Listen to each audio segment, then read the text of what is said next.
Hi friends! I have someone special here with me today. Piper is joining me for our Bible reading time, our Bible character book.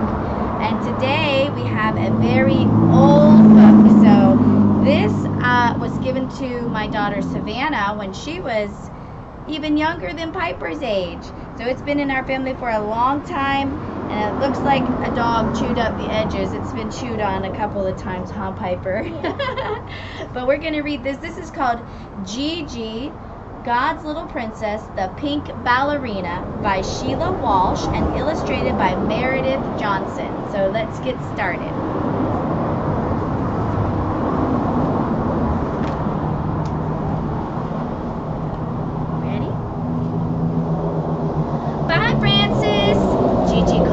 Best friend after church.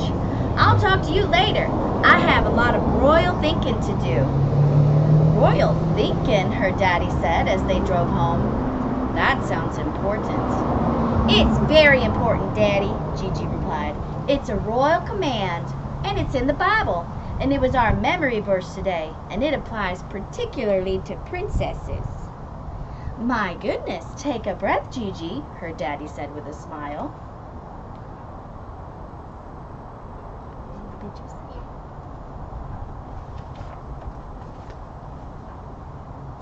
What is your verse, Gigi? Her mommy asked. It's from the Psalms. Oh, I love the Psalms, her daddy said. Do you know the verse by heart yet?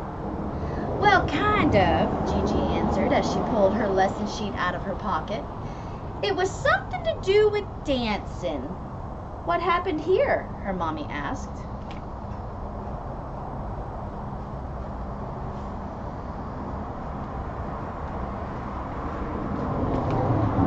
Well, Gigi began, Will, who usually is not very nice to me, but was nice to me today, gave me a piece of gum, and I thought it would be ungodly not to take it.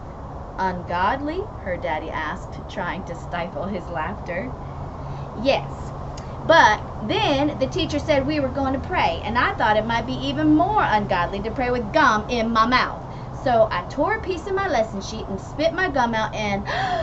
Oh no, this is a royal disaster, Gigi gasped. I only have half the verse. Oh, don't worry, Gigi, her daddy said. I'll find the other half for you later.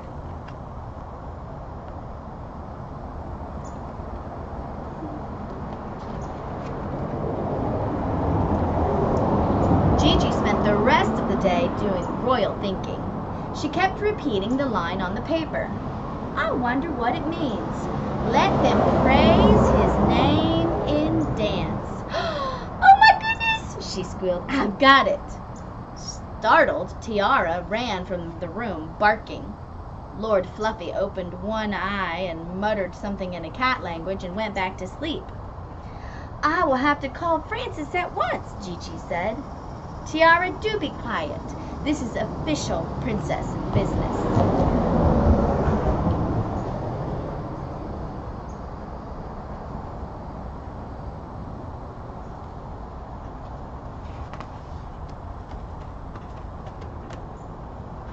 Francis, I have completed my royal thinking, Gigi began. You have, Francis said, not particularly surprised. Yes, I have, Gigi continued. Are you sitting down? I am, Francis assured her. I always do when you call, just in case. Francis, what do you get if you put two princesses together with a dance? She asked. A very small dance, Francis suggested. No, Gigi said, rising to her full height. You get ballet. Come on over and we'll practice.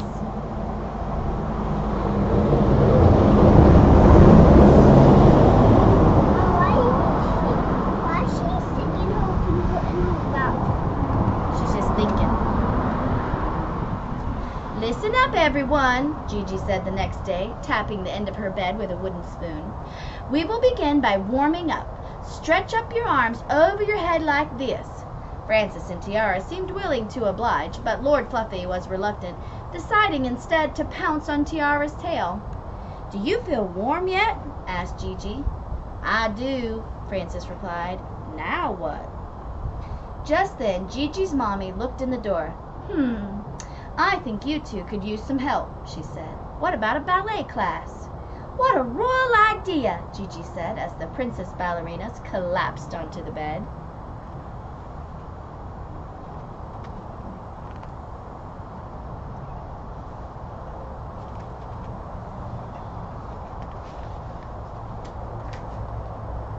A few days later, on their way to ballet class, Gigi asked, "How many girls are going to be in our class?"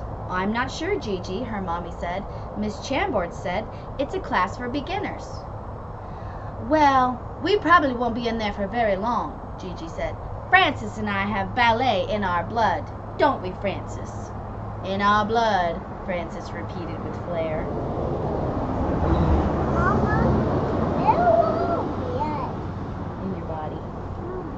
That just means that you're born really good at it. "Welcome, la petites," Miss Chambord said. "We will begin by working on our poise." "Did she say working on our noise?" Gigi asked. "Poise, not noise," Frances whispered. Miss Chambord smiled. "Poise is the way you stand, like so." She raised her right arm high above her head.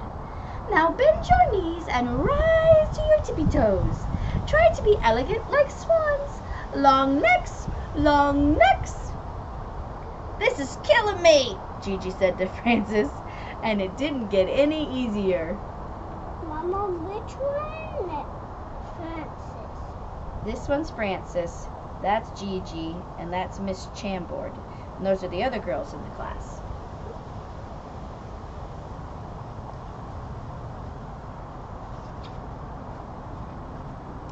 "Bien, la petites." That means good job. "Now we move into the plie, but graceful girls with grace." "Did she just ask us to say grace?" Gigi asked. Frances rolled her eyes.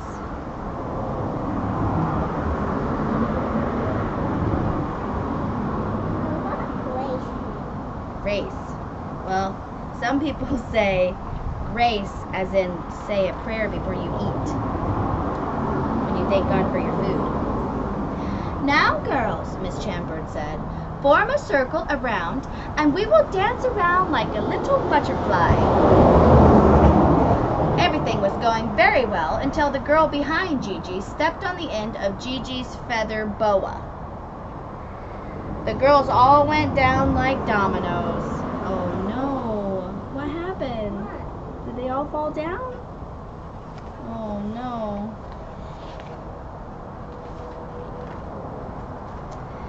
That night, Gigi sat in her bed.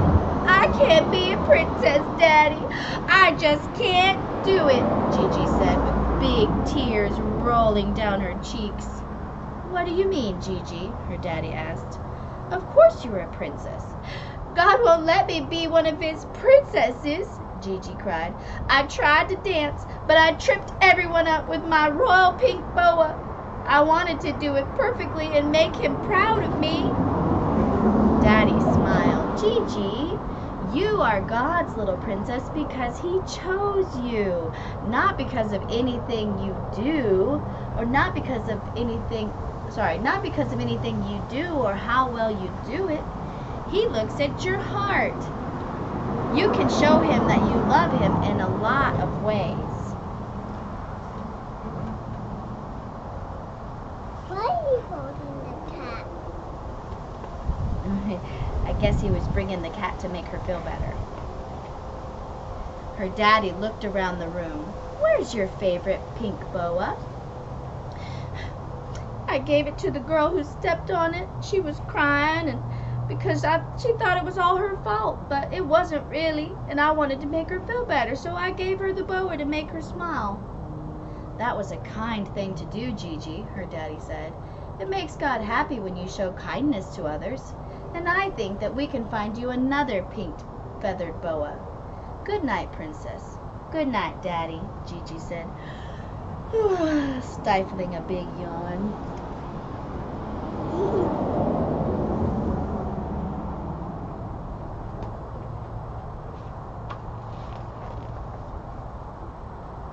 Gigi lay quietly with Tiara on her tummy and Lord Fluffy on her pillow. Her daddy stepped back into her room. "I found the rest of your verse, by the way," he said. "It's, 'Let them praise his name and dance, strike up the band and make great music.'" Suddenly, Gigi sat straight up. "That's it! We'll form a band! Just wait till Frances hears about this." She got so many stuff. Yeah. She made a band out of pots and pans. And I did something like And that's the verse. It says, "Let them praise his name and dance, strike up the band, and make great music." Psalm 149, verse 3. The end. Did you like that book? that. Yeah? What was your Mama? favorite part? What did you like the best about it?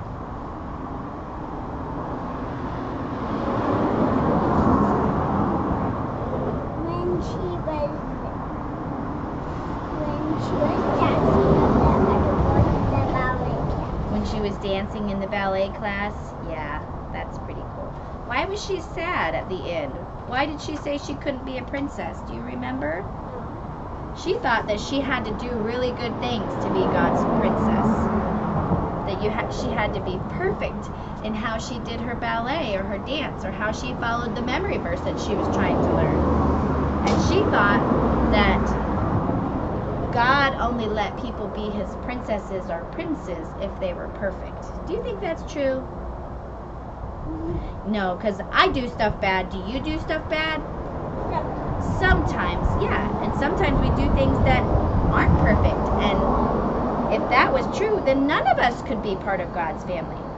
But God is so great that he loves us, even though that we're sinners and we do bad things. And he chooses us. Remember, her daddy said that God chose you, not because of anything that you can do, right? He chooses us because he loves us. Yeah. The Bible says that while we were still sinners, God loved us first, right? So that's a really good thing to remember, just like Gigi. Don't be sad and think that God doesn't love you if you make bad choices. Now, should we keep making bad choices? Should we try to make better choices? Yeah. Although Gigi didn't really do anything wrong. It wasn't really her fault that the girl tripped on her boa. But even so, when we do bad things, we can choose to make better choices. But we can also be thankful and know that God still loves us. Right? All right, we hope you liked this book. Can we look at the camera? Thanks for coming by, and next week we'll read another book. And we hope you enjoyed it. Bye. Bye.